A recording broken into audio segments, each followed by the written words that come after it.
Regardez ce que nous dit Rashi au début de Parashat Chayei-Sarah. Quelque chose d'incroyable. Il y a marqué, qu'est-ce que nous dit la Torah? La Torah nous dit Vayu Chayei-Sarah, Mea Shana, Besrim Shana, Beshava Shanim, Shene Chayei-Sarah. La vie de Sarah était de 100 ans, de 20 ans, de 7 ans. Voici la vie de Sarah. Et Rashi nous dit quelque chose d'incroyable. Il nous dit Kulam, Shavim, Letova.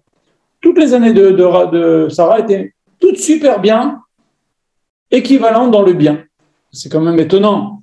Le Rav a fait la remarque. Il a dit comment on peut dire sur la vie de Sarah que toute sa vie, ça a été des belles années. Ça a mal commencé. Hein, elle a des naissances d'utérus, donc elle ne pouvait pas avoir d'enfant. C'est quand même pas facile pour une femme. Elle était stérile jusqu'à 90 ans. Elle a eu son premier enfant à 90 ans. C'est des bonnes années, ça. Ensuite, elle a été kidnappée et fait prisonnière dans le palais de Paro. Elle a été kidnappée et fait prisonnière dans le palais d'Avimelech. C'est des bonnes années, ça.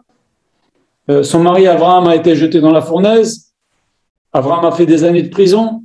Elle était donc seule. Son mari en prison. C'est des bonnes années. Comment Rashi peut dire l'histoire de Lech Lecha? Quand je il a dit Lech Lecha, Abraham est parti avec Sarah. Et l'autre, ça a pris 63 ans, Lech Lecha. Pendant 63 ans, ils se sont déplacés. Il y a eu la famine. Sarah, elle a suivi Abraham. C'est difficile. Des années comme ça. Et ils ont vécu la famine. C'est ça des bonnes années. Son mari a passé 10 épreuves très dures. Et comment elle meurt en voyant la Kadat Yitzhak, le sacrifice d'Yitzhak? Comment Rashi peut dire que toutes les années de la vie de Sarah étaient toutes équivalentes dans le bien? Quel bien? On a vu qu'elle a eu une vie difficile.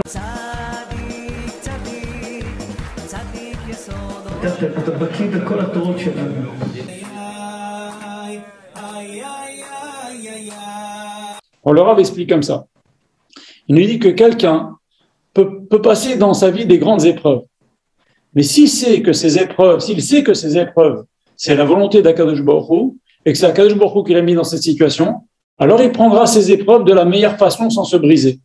Sarah Imanou, elle a pris toutes les épreuves que j'ai citées et qu'elle a subies. Elle s'est dit toujours, ça c'est la volonté d'Hachem. C'est la situation dans laquelle Akadosh Baruch Hu veut me faire vivre. Eh ben, elle n'a pas été brisée. Elle n'a pas perdu son sang-froid. Elle n'a pas fait une dépression. Elle a dit que c'est la volonté d'Akadosh Baruch Hu de me mettre là-dedans. Eh ben, elle est restée égale à elle-même, si l'on peut dire. Eh ben, on doit savoir, et c'est ça toute la morale de ce Rashi-là, qui nous dit que toutes ces années étaient équivalentes dans le bien. En vérité, c'était des années difficiles. Maintenant, on doit savoir, et c'est ça la conclusion, c'est que dans chaque épreuve que l'on passe, il y a un bien quelque part. On doit le rechercher, on doit en parler, on doit parler souvent de ce bien. Le Noam Melech Meller dit, trouve le bien qu'il y a dans quelque chose. Même Dieu préserve. Des fois, il y a des gens qui font tchouva grâce à un deuil. C'est malheureux un deuil, mais qu'est-ce qui va sortir des années et des vies et des vies des Torah des années de Torah de Mitzvot? Dans chaque épreuve, il y a quelque chose de bien. Il faut juste le chercher, y réfléchir et trouver et en parler. Et plus on en parle, et plus on va faire sortir ce bien, on va sortir plus tôt de l'épreuve, dit le Noam Meller, et on va la supporter plus facilement. C'est pour ça que Rachid dit Akol Shavim Letova.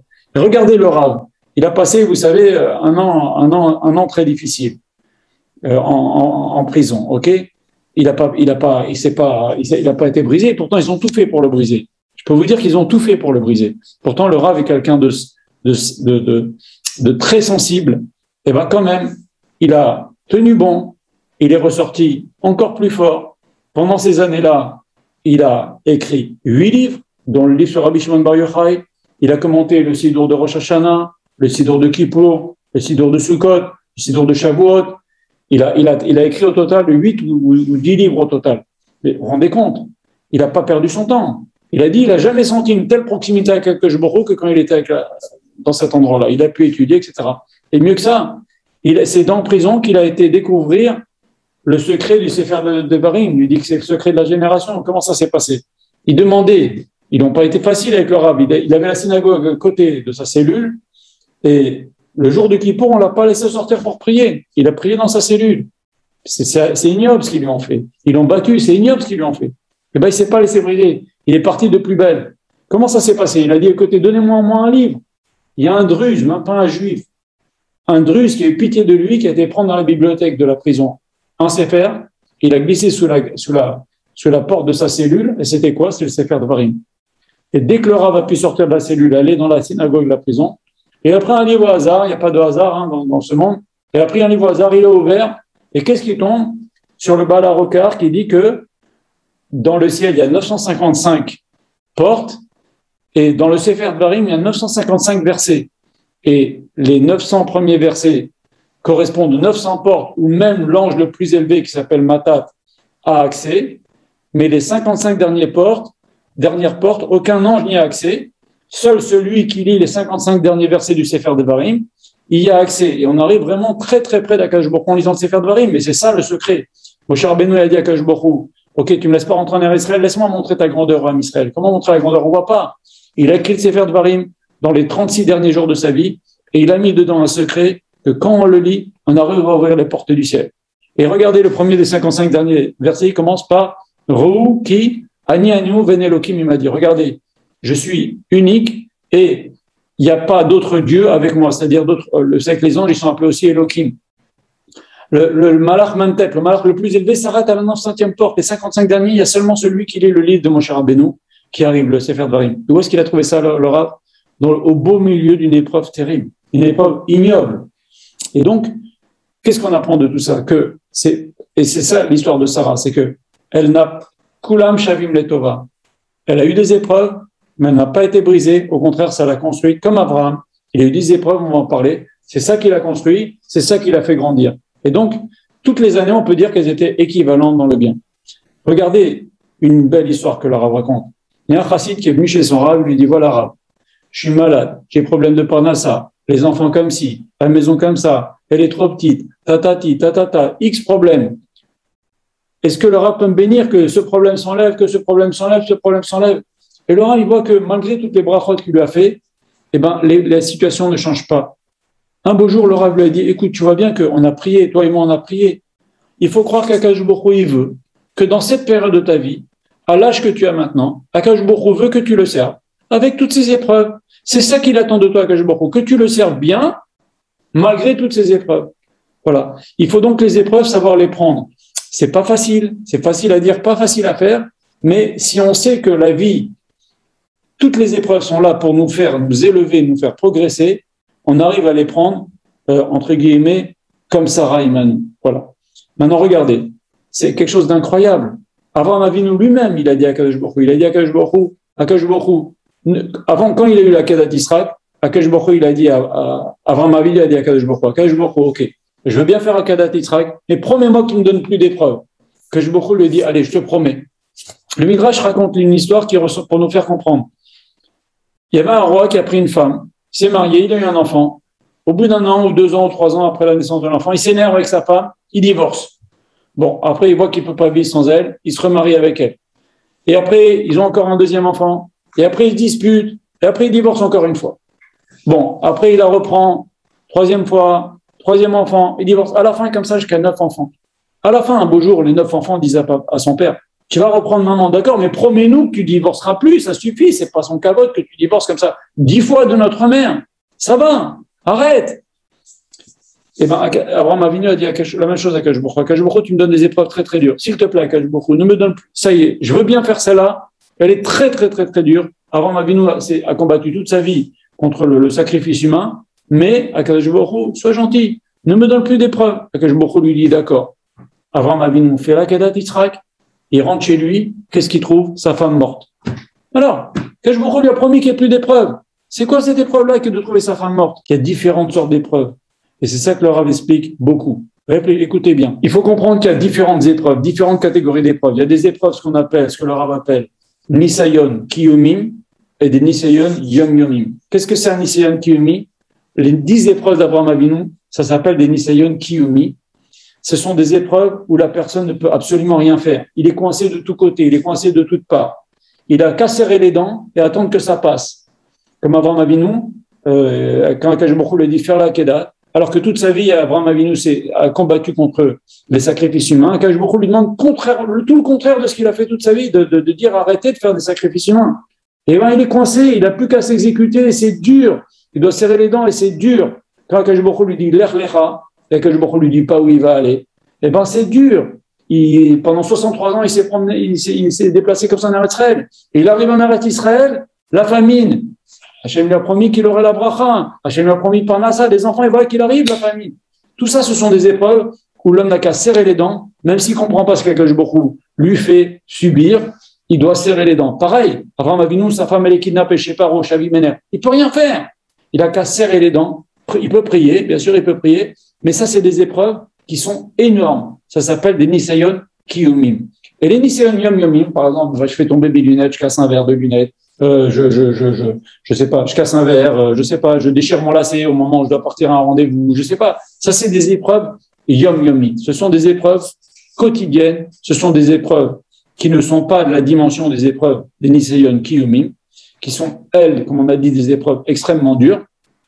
Et ça, on en passe de façon innombrable. Et Chachamim nous dit, ça, on en passe chaque jour. Et si un homme qui n'a pas de ce genre de petites épreuves pendant 3 jours, il n'est pas aimé par Akadosh Baruch Hu. Tout ça, c'est des mini-caparotes, c'est des mini-signes d'Akadosh Baruch Hu qui nous dit, allez, réveille-toi, réveille-toi.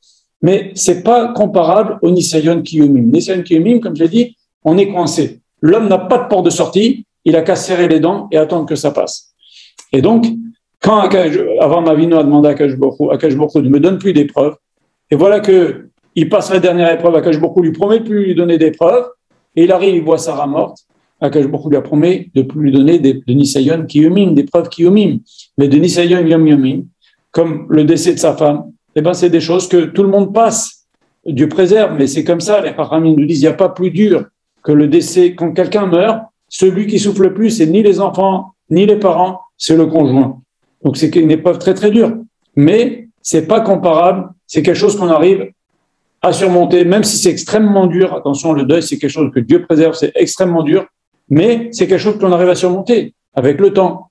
Mais les Nisayon Kiyumim, ça c'est des épreuves dures, et chaque juif et chaque juive passe dans sa vie 10 épreuves très très dures. Et c'est pour ça que la Torah nous raconte ces 10 épreuves d'Avraham Avinu. C'est pas simple pour dire Avraham Avinu, il a eu 10 épreuves. C'est pour nous apprendre que nous aussi, dans notre vie, on a 10 épreuves. Dans la vie de chaque juif et de chaque juive, il passe un moment où il est coincé, il peut rien faire, il n'a plus qu'à subir et serrer les dents et espérer que ça passe vite. Et c'est ça toute cette histoire des Nisayon d'Avraham Avinu. Et Rabbi Chaim Vital nous dit la chose suivante. Il nous dit que dans la vie, justement, quand il y a ces épreuves-là, on croit que c'est un mur. Mais en vérité, c'est pas un mur. Il dit ce sont des marches hautes. Et c'est ça que le Rav dit, en fait. Quand un homme, dans un Nisayon Kiyumi, il va prier, mais il a la possibilité peut-être de s'en sortir en faisant des choses interdites par la Torah. S'il ne le fait pas, il respecte la Torah, il serre les dents, il se rebelle pas, eh ben, il passe cette marche haute et il progresse. C'est comme ça qu'Akadosh Baruch Hu fait progresser l'homme. Alors tous les jours, on demande l'audit des Nisayon, on ne veut pas les épreuves, on ne veut pas leur récompense, mais il faut savoir que dans la vie, chaque juif va passer ces 10 épreuves-là. S'il arrive à les passer, il va grandir, il va progresser dans sa voie Hashem, il va progresser dans la construction de sa personnalité. Quelqu'un qui a des épreuves, il a plus de profondeur. Quelqu'un qui est malade a plus de profondeur quelqu'un qui a jamais connu la maladie. Quelqu'un qui a connu des difficultés dans la vie a plus de profondeur de quelqu'un qui n'a pas eu de difficultés dans la vie. On peut raconter 1000 histoires, regardez autour de vous. Il est beaucoup moins léger, quelqu'un qui a eu des épreuves dans sa vie. Voilà. Et si quelqu'un craque maintenant dans un Nisayon Kiyumi, il ne faut pas qu'il se demande pourquoi il ne progresse pas dans la vie. Akadosh Baruch Hu lui donne l'occasion de progresser dans la vie avec ses Nisayon Kiyumi. Mais s'il craque, tant pis, il ne progresse pas. Voilà. David Ameller, le Rav raconte quelque chose d'extraordinaire. Il dit que David Ameller a demandé à Akadosh Baruch Hu, pourquoi dans la Amida il n'y a pas marqué Eloké David, il y a marqué Eloké Abraham, Eloké Yitzhak, Eloké Yaakov, Akel, Agadol, Gibor, Venora. Quand on dit dans la Amida, pourquoi il n'y a pas marqué Eloké Abraham, Eloké Yitzhak, Eloké Yaakov, Eloké David? Pourquoi il n'y a pas marqué Eloké David? Akadosh Baruch Hu lui dit, Abraham, Yitzhak, Yaakov, je les ai mis à l'épreuve. Ils ont eu des épreuves. À David Amelach a dit à Akadosh Baruch Hu, donne-moi moi aussi une épreuve. Akadosh Baruch Hu lui dit, non, je ne te donne pas une épreuve. Tu vas flancher si tu as cette épreuve-là. David Amelach a dit à Akadosh Baruch Hu, mais donne-moi. Akadosh Baruch Hu lui dit, non, tu vas flancher. À la fin, Akadosh Baruch Hu lui a donné une épreuve. C'est l'histoire avec Bathsheba. Même si la Gemara dit que tout celui qui dit que David Amelach a fauté, il se trompe. Tout simplement, il se trompe. David n'a pas fauté, mais quand même, c'est quelque chose, une tâche dans la vie de David. C'est David, ça lui est arrivé, ça nous a appris à nous le derrière de la tchouva. David lui-même a eu des grosses épreuves dans sa vie suite à ça. Il a eu ses fils, 2 fils qui ont voulu le tuer. Il a eu un bébé qui est mort. Enfin, il a eu des difficultés pas possibles, David Améler, suite à ça. Même s'il n'a pas fauté, mais ça fait un chilul Hashem d'une certaine façon. Eh ben, pourtant David Améler, il a demandé, depuis quand Akadosh Baruch Hu, il condamne quelqu'un et lui dit, tu réussiras pas. On est libre de réussir ou pas réussir les épreuves qu'Akadosh Baruch Hu nous donne. Pourquoi Akadosh Baruch Hu dit à David Améler, tu réussiras pas. Alors il faut savoir que il y a une autre histoire aussi, dit le Midrash, le cite, il dit que à la fin des temps, Akadosh Baruch Hu va dire, il va demander aux tzadikim de faire le kiddush, quand Mashiach va venir.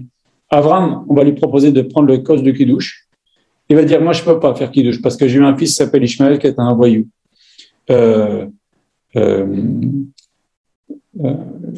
Yitzhak, on va lui dire, est-ce que tu veux faire le kiddush? Il va dire, non, je peux pas, parce que j'ai eu Esav, qui est un grand rachat. Yaakov, on va lui dire, tu veux faire le kiddush? Il dit, je peux pas, je me suis marié avec 2 sœurs. Le Midrash raconte, David Améler, on va lui proposer de faire le kiddush, il lui dit, oui, je veux faire le kiddush, c'est à moi qui revient de faire le kiddush.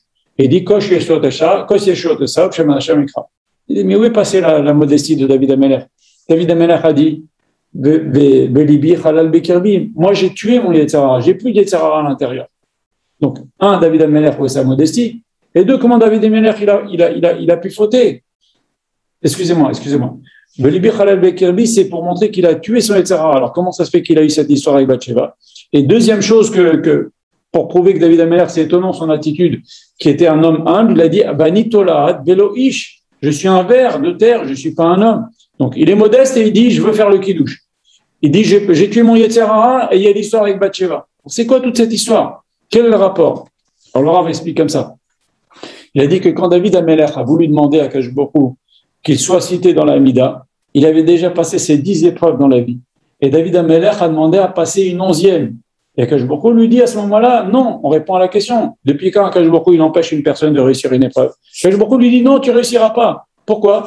Parce que si David Améler passe la 11e épreuve, eh ben, tous les Juifs vont devoir passer une 11e épreuve à leur tour. Et Akadosh Baruch Hu, ça, il ne l'a pas voulu. Déjà, avec 10 épreuves, c'est difficile. La vie, c'est difficile. Donc, Akadosh Baruch Hu, il a dit, tu réussiras pas. Mais maintenant, David a quand même essayé de casser ce plafond de verre des 10 épreuves, et c'est pour ça qu'il a dit, c'est à moi que revient de faire le kiddush. Voilà ce que le Rav a dit l'hiver dernier. Voilà. On voit dans notre paracha encore autre chose, il y a marqué que Vayavo Avraham lispot ve Sarah velipkota. Avraham, il est venu, il a pleuré Sarah, et il a fait le espède de Sarah. Le Midrash Tanchuma dit qu'il a chanté Eshetraïl Mihimsa, il a dit Eshetraïl Mihimsa le vendredi soir, il a dit au moment de l'enterrement, c'est la première fois que ça a été dit, au moment de l'enterrement de Sarah. Et Velipkota, il a pleuré, il y a marqué, dans le Sefer Torah, il y a un kaf, ketana, un petit kaf, une lettre kaf plus petite. Velipkota, le kaf est plus petit que les autres lettres. Et les Chachamim nous disent, pour t'apprendre qu'il a pleuré qu'un tout petit peu. Il n'a pas pleuré beaucoup, sa femme. Alors c'est étrange, parce que nous on a 2 textes. La Gemara, par exemple, dit dans Masechet Shabbat, celui qui pleure sur la perte d'un juif cachère, toutes ses fautes lui sont pardonnées. Et celui qui pleure pas celui qui se sauve au moment où il y a l'espède, on va faire la louange funéraire, la louange funéraire, c'est ça un espède, hein, on va parler du mort avant d'enterrer, ou au bout des 7 jours, ou du mois, etc. Celui qui se sauve au moment de l'espède d'un chacham, il mérite d'être enterré vivant. Alors, c'est des phrases qui sont dures. Donc, on voit que c'est important de faire le espède, c'est important de ressentir la perte d'un tzaddik ou d'une tzaddikette qu'elle parfois mère comme Sarah Imanou. Alors, comment ça se fait que Abraham Avinu, il a pleuré juste un tout petit peu? C'est étrange. Alors, le Rav explique la chose suivante. Il nous dit que, bien sûr, dans chaque lettre, il y a un enseignement. Et c'est vrai que nos Chachamim nous disent que Sarah a été plus forte en prophétie qu'Abraham. Akadosh Baruch Hu, il a dit à Abraham, il a dit Shema Bekola, écoute la voix de Sarah. Le roi HaKodesh Sheba, elle était appelée Iska, elle avait un roi HaKodesh, une prophétie plus grande qu'Abraham Avinu. C'est une super tzadékette. Alors pourquoi il a pleuré un petit peu seulement? Alors Rav explique à partir du Gemara dans Rosh Hashanah 16 qui dit la chose suivante. Il y a 4 choses qui déchirent le décret d'un homme. C'est la tfila, la tzedaka, la tchouva, le Shinui Hashem, il y en a 5 en fait. Le changement de nom et le changement d'endroit. Comme on dit, Meshanem Makom, Meshanem Mazal. Donc c'est pour ça que quand quelqu'un est malade, on lui change le nom. Ça change le mazal de quelqu'un. Changer d'endroit aussi, ça change le mazal de quelqu'un. Ça peut annuler des décrets. Alors on peut comprendre, par exemple, la tfila, que ça change un décret. Bien sûr, la tfila, ça change. La tzedaka aussi. La tchouva aussi. Comme on dit dans les tfilotes de Yamin Noramin, tchouva, tfila, tzedaka, maverim, roa, xera. Très bien. Soit dit entre parenthèses, le rabbin dit une fois que quand on dit que la tfila, tzedaka, tatil, mimavet, c'est quand quelqu'un, si vous voulez, quelqu'un, il naît avec un certain nombre de jours, disons, allez, 70 ans, ok? Mais il peut arriver qu'il meure avant. Il peut pas mourir à 71. Quand Akash Baruch Hu lui a donné à la naissance 70 ans, c'est un potentiel de 70 ans. À 70 ans, il va mourir. Ou disons 72, alors 72. Il va mourir à 72. Mais pas à 73. Mais par contre, il a la possibilité, Chazvé Shalom, de mourir avant. Parce qu'il y a eu une klala, parce qu'il y a eu un aïnara, parce qu'il y a eu une épidémie, parce qu'il y a eu ci, parce qu'il y a eu ça. Et il y a des possibilités il prend un risque, il se met en danger. Donc là, le Satan, il accuse et il peut mourir avant. Et c'est là justement qu'on dit, la tzedaka peut sauver de la mort. Pourquoi? Elle peut sauver de la mort, d'une mort qui est avant la limite. La limite, comme on a dit, si par exemple c'est 71 ans, et ben si quelqu'un il est en danger de mort à 40 ans, et ben s'il donne la tzedaka ou s'il fait une fila, ça peut le sauver. Mais quand on arrive à la date limite, c'est la date limite. Ça, on peut mettre la tzedaka jusqu'à demain, ou prier jusqu'à demain. Si c'est le moment, c'est le moment. Et sinon, à ce moment-là, on mettrait la tzedaka tous les jours, on est sûr de vivre 10 000 ans. Ça marche pas comme ça. Tout ce qu'on a dit, la tzedaka sauve de la mort, c'est la mort qui serait avant notre date limite. Pareil, quand on a dit shluchei mitzvah, enam nezukim, c'est un peu le même sujet, c'est-à-dire que on dit que quelqu'un qui est occupé à faire une mitzvah, il lui arrive pas de mal. Mais on voit que ça arrive que quelqu'un, il va faire une mitzvah, Dieu préserve, il va faire une mitzvah, et il peut lui arriver un accident de voiture, il peut lui arriver quelque chose. Alors la même chose. Shluchei mitzvah, enam nezukim, les gens qui sont en chemin pour faire une mitzvah ne sont pas atteints par un accident, par un problème, il ne peut rien leur arriver, à condition que n'arrive pas ce fameux jour de leur limite de leur vie.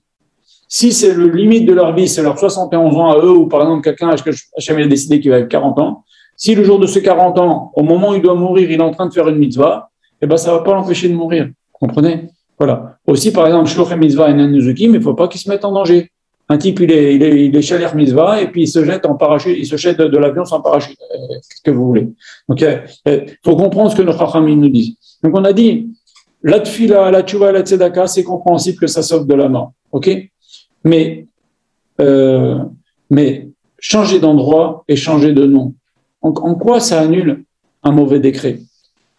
Il faut savoir que tous les changements dans la vie créent chez l'homme une difficulté, même si c'est un changement pour le bien. Quelqu'un qui a une petite maison, il achète une grande maison. Il est content, il est plus à l'aise, il en a eu envie, il est très heureux. Mais au début, c'est difficile. Quelqu'un qui a une petite voiture, il veut s'acheter une grande voiture, il est très content. Mais quand même, c'est difficile au début. Est-ce que je vais la payer? Est-ce que si? Comment ça marche? Il est un peu angoissé, les gens vont me regarder, etc. Pareil pour une grande maison, c'est difficile, j'ai pas mes habitudes, etc. Chaque changement, même les changements de saison, il y a un petit mashber chez l'être humain. Une petite micro-déprime comme ça, on est un peu surpris, c'est étonnant, il fait froid d'un seul coup.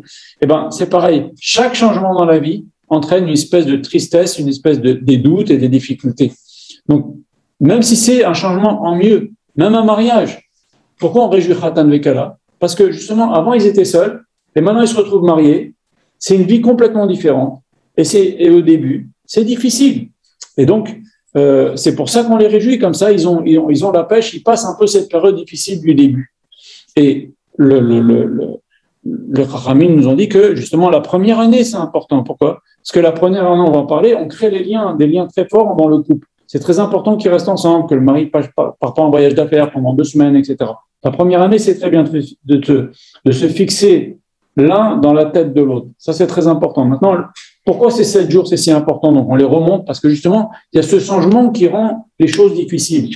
Et le Harizal a dit, il faut faire très attention de réjouir Khatan Vekala. Pourquoi? Parce que les 7 jours qui suivent le mariage vont être le reflet de leur vie de couple. Vous savez, comme le Shabbat, c'est le reflet de la semaine qui vient. Rosh Hashanah, c'est le reflet de l'année qui vient. les 7 jours de mariage, qui suivent le mariage, les 7 jours de Sheva Brachot, c'est le reflet de la vie de couple.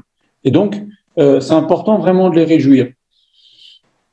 Et si Khatan et Kala sont très joyeux pendant les 7 premiers jours, eh ben, c'est un bon signe pour toute leur vie. Et ben, pareil aussi, vous allez voir où je vais en venir avec Sarah. Le passage de la naissance et de la mort, aussi, c'est des changements. Les psychologues, ils disent on est traumatisé toute sa vie de ces moments difficiles de la naissance. Et la mort. Ben, la mort aussi, c'est difficile.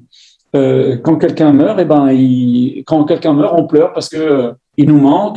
Il a souffert, et puis aussi il est passé dans un autre monde, il est passé dans un autre monde exactement. Donc c'est un changement pour lui, c'est un changement pour nous. C'est difficile. Tous les changements sont difficiles.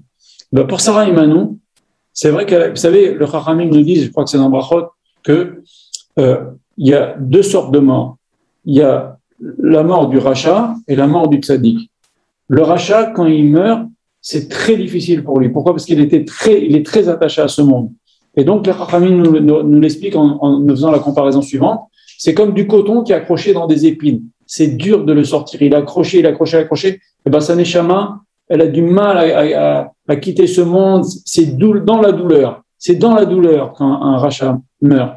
Et quand un tzaddik meurt, le Chachamim compare ça à un cheveu qui est sur du lait. On tire le cheveu, ça part tout seul.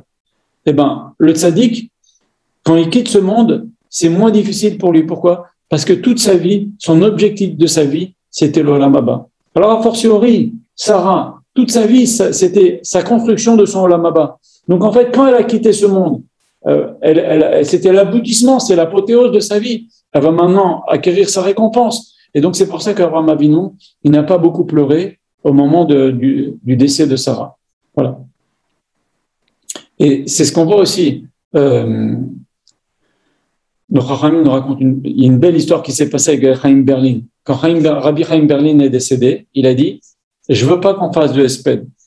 Le hesped, c'est ce qu'on a dit, dire du bien sur le mort juste avant l'enterrement, ou juste après l'enterrement au cimetière, ou au bout des 7 jours, au bout du mois, au bout de l'année, on parle du bien sur le mort, ça lui fait un kavod, et si on lui fait un kavod, eh ben, les forces du mal en haut, elles lui font pas de mal, elles le laissent tranquille.